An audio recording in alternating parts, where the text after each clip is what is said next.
The movie is based on a true story. At the trial, David Marks testifies. The judge is interested in the defendant's past, who as a child witnessed the loss of his mother.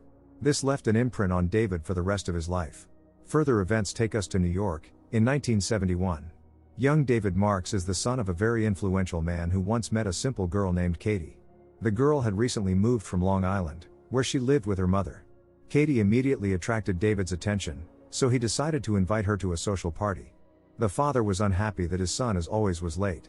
The most influential people in New York were gathered here. Sanford Marks introduced his son to all the guests. Katie, dressed in a simple dress, stood out among all these socialite ladies. It was time for toasts. Sanford Marks was a real estate tycoon who amassed a huge fortune. David and Katie escaped from the party. David shared his plans to open a health food store.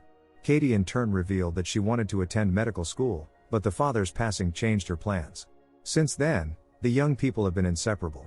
Against the father's wishes, David didn't stay in New York and moved to Vermont with Katie, where they opened a health food store, just as David had dreamed. The store was named All Good Things. It seemed like happiness.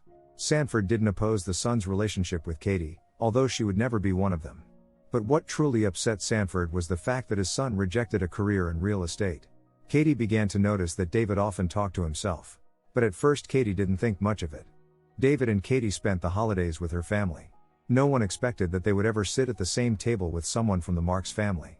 For David, it was unusual that during dinner, everyone conversed so casually with each other. In his world, everything was very different. That night he proposed to Katie. The girl didn't expect it, but of course she agreed. Soon the couple got married. Both Katie's parents and Sanford were present at the modest wedding. The year 1972 arrived. Sanford still held out hope to convince the elder son to continue his business, but David was happy here, away from everyone. Sanford told his son that Katie deserved better. Surely, she dreamt of something else when she left Mineola. David is now being provided for by his father because the store is not making much profit yet. Sanford left, leaving his son in contemplation. Soon David sold the house, and as his father wanted, began working for the company owned by their family. David's new life does not bring him joy. He has no desire to deal with real estate. Sanford, on the contrary, is glad that his son is here. Primarily, David was involved in leasing and accounting at Mark's organization. The company has many competitors who tried to act through the mayor. David and Katie now live in a luxurious apartment. This is the life Katie always dreamed of. Once she asked her husband if he ever thought about children. David said he did not want that. Katie clearly didn't expect to hear this and thought something was wrong with her husband. However, the issue was not physical but rather in David's mental health. Katie again heard her husband talking to himself, repeating their recent conversation. In public, David creates the impression of being a perfectly sane person who loves his wife. Katie still wants to study medicine. At a party, she learned from Deborah Lehrman, a close friend of David's, that as a child he witnessed his mother voluntarily pass away. Since then, David's been weird. Katie knew nothing about this. Later Deborah, who knows David his whole life, had dinner with him. Of course, like everyone else, she wondered if David and Katie planned on having children. David avoided the question. Deborah advised him to see the good therapist who uses unconventional treatment methods. David thought it was a good idea. The methods were indeed unconventional. Under the doctor's guidance, David shouted loudly, releasing his emotions. One day, Katie decided to check the husband's case, which contained something compromising related to his family's company. David realizes he's not made for life in New York, but he endured it because Katie liked it here. They even bought a country house by a lake. The couple threw a party where, aside from friends, relatives and business partners, neighbors also attended. Tired of the noise, Katie spoke privately with a pregnant neighbor. Katie admitted that she too was expecting a baby. No one else knew about it yet. After the party, Katie told her husband about the pregnancy. She didn't need a house in New York, a country cottage, or a beautiful life. She just wanted a real family. Seeing the husband's reaction, Katie promised that things would be different from his childhood. Hearing this, David became furious. Katie was genuinely scared, but she decided to have an honest conversation with him. David said he wasn't the person she wanted him to be. David was willing to do anything for his wife except one thing. These words made Katie cry. David planned to take Katie to a clinic to address the issue, but his plans changed because his father urgently summoned him to work. Their competitors had begun to take action. Katie went to the clinic alone. She longed more than anything to become a mother, but it seemed that it wasn't meant to happen in her marriage with David. Afterward, Katie could barely hold herself together. She felt terrible both emotionally and physically. Noticing Katie's condition, David's friend's wife Lauren Fleck offered her substances. Katie had never done this before, but now she needed to forget herself. During another social party, Katie seemed relaxed, but it didn't mean she forgot her sorrow. In the next scenes, someone stopping at the bridge at night is seen dragging garbage bags out of the car. After some time, Katie began attending medical school. She had already applied to college but hadn't told her husband yet. It was 1978. David saw a letter from Albert Einstein Medical College. Upon learning that she had been accepted, Katie was happy, but something overshadowed the situation. The husband became increasingly distant from her, absorbed in himself. Katie felt very lonely in this house. But perhaps the upcoming studies would be beneficial for her. The family is very proud of Katie, who dreams of becoming a pediatrician. Now she's closer to the dream than ever before. David, who looked nervous, said it was time to leave. However, Katie didn't intend to go anywhere. Family meetings are her only outlet, so she wanted to stay here for a few more hours. David, barely in control of himself, calmly said he would wait in the car. However, a minute later, he burst into the house and grabbed his wife in front of her parents and brother. Katie intends to leave her husband. David tried to convince her not to, as she'd be left without means of livelihood. Katie is confused.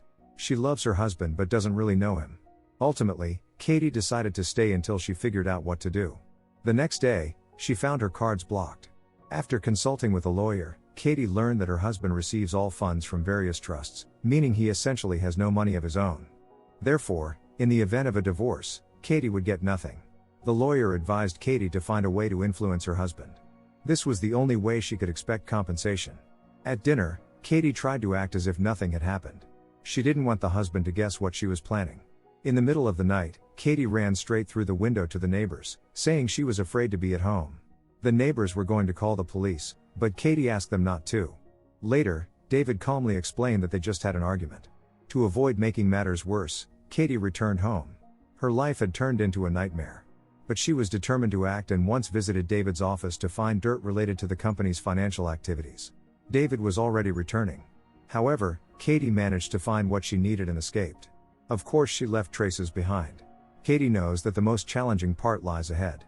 Now she has to blackmail her own husband to get a divorce and not end up with nothing. Some time later, a senator received a package containing a notebook with all the compromising information. However, the mayor ordered it to be sent back because the Marks family's domestic issues were not their concern. Certainly, Sanford soon found out about it. He knows that his son is a weak person because he doesn't control the situation at work or at home. That's why Sanford made the decision to pass control of Mark's organization not to David but to his younger brother, Daniel.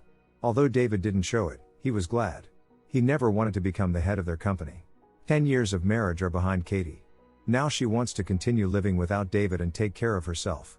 However, at night, while at her parents' house, she couldn't hold back and tearfully called David. He begged her to return home, promising that things would be different from now on. In the middle of the night, Katie left the parents' home and intended to drive drunk. The brother tried to stop her, but Katie left anyway. The neighbor saw Katie return late. It was raining hard. David was already waiting for his wife and suggested having dinner. During the dinner, David was silent. Unable to bear the tension, Katie left the table.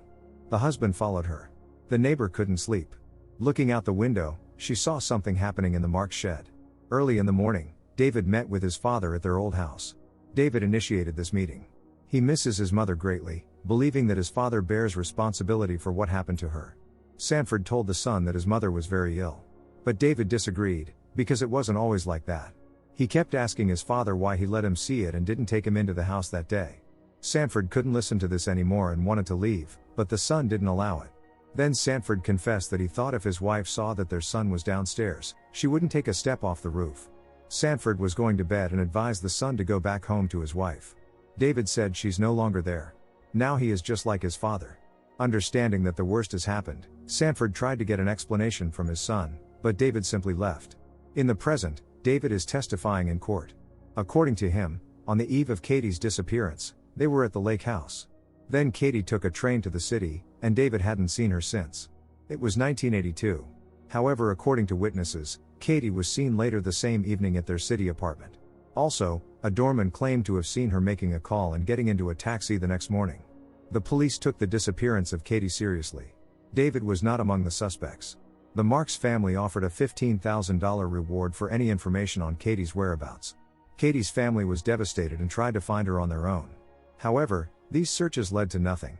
In the year 2000, almost 20 years later, the investigation into the disappearance of Catherine Marks was reopened. Thanks to new forensic methods, including DNA analysis, many crimes can be solved. According to David, the district attorney decided to reopen the case solely for their political career. This was being talked about everywhere. In court, David admitted that due to the publicity, he decided to change his appearance and move to Texas.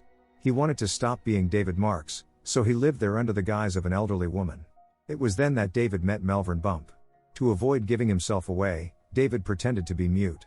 News showed the lake house where the couple once lived. Recently, Deborah Lehrman published a new crime novel whose plot coincided with the circumstances of Katie's disappearance. As such, investigators tried to contact David, but currently, no one knows where he is. One day, David received a message from Deborah, who didn't expect things to turn out this way. Deborah would like to be with David now, but her life has many problems, including financial ones. She hopes David won't refuse to help her. David continues to live in his disguise. He regularly receives voice messages from Deborah but ignores it. David and Malvern became good friends. David no longer tried to pretend, but this did not bother Malvern at all. David also made no secret of the fact that he arranged all this because he needed to disappear. Malvern was in a similar situation. For his own reasons, he disappeared many years ago and settled here, where no one would find him. David planned to buy a house. Since Malvern was being evicted from his apartment, he hoped that David would help him. David felt very awkward. Deborah is still trying to reach David, but in vain. She threatens to tell everything if he doesn't show up. One day, Deborah saw a car near her house and assumed it was David. But in reality it was Malvern, who broke into her house and took her life. Malvern hoped that David would be grateful to him for it.